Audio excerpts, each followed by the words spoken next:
Hi everyone and welcome. This is AARC's Big Ideas Theater. I'm your host, Ed Hyland. I'm joined now by Robert Sandhouse, an expert on Alpha-1 antitrypsin deficiency. Robert, thank you so much for coming by and joining us. First of all, I guess the big question, as we were discussing before the interview actually started, this is kind of a relatively unknown, if you will. Tell us a little bit more about it. So Alpha-1 antitrypsin deficiency, which is hard to keep repeating, so we tend to call it Alpha-1, is a genetic condition that predisposes people that have two abnormal genes to lung and liver disease.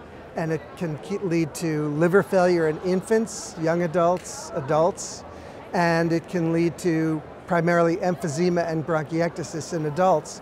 And they're all conditions that most physicians are well familiar with: emphysema, COPD, cirrhosis of the liver, and yet about 1% of COPD patients actually have their COPD caused by Alpha-1 antitrypsin deficiency.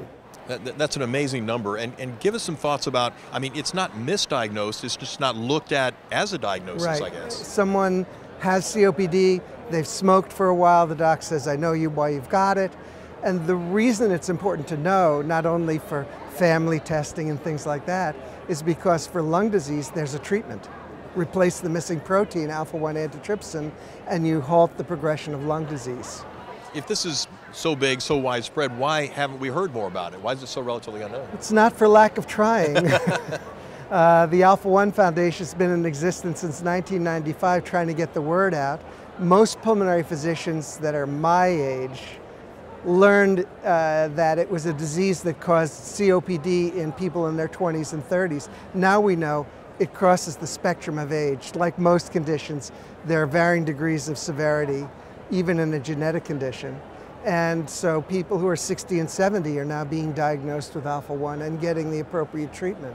And what was the number used? 5 times more prevalent than cystic fibrosis? Absolutely. There may be as many as 500,000 individuals in the US with this condition. Now, how does someone find out if perhaps they have this condition? Simple blood test, finger stick, and sent out to a lab. Most of the testing is free. The foundation supports testing. All the companies that make therapies for these, as you might imagine, will do free testing for the condition, and it's easy to get, no problem. We even have a confidential testing for family members that don't want it to go into their medical record that they might be a carrier, for instance, of this condition. As a layperson speaking here, but it seems like this should be perhaps part of what is done, the testing that is, if someone presents themselves with, say, 2 or more symptoms. Well, since 2003, the COPD guidelines and the Alpha-1 guidelines have all recommended that every patient with a diagnosis of COPD be tested for Alpha-1, and it's become standard testing for infants and children who develop unexplained liver disease. Such a broad subject, so much more in the way of details. Tell us a little bit more, the website for Alpha-1. So if you need to learn any more, the website is alpha1.org, and you can spell 1 with letters or a number, and it'll get you there. Robert Sandhouse, thank you so much for filling us in on Alpha-1. Great. And this is the Big Ideas Theater, sponsored by Draeger.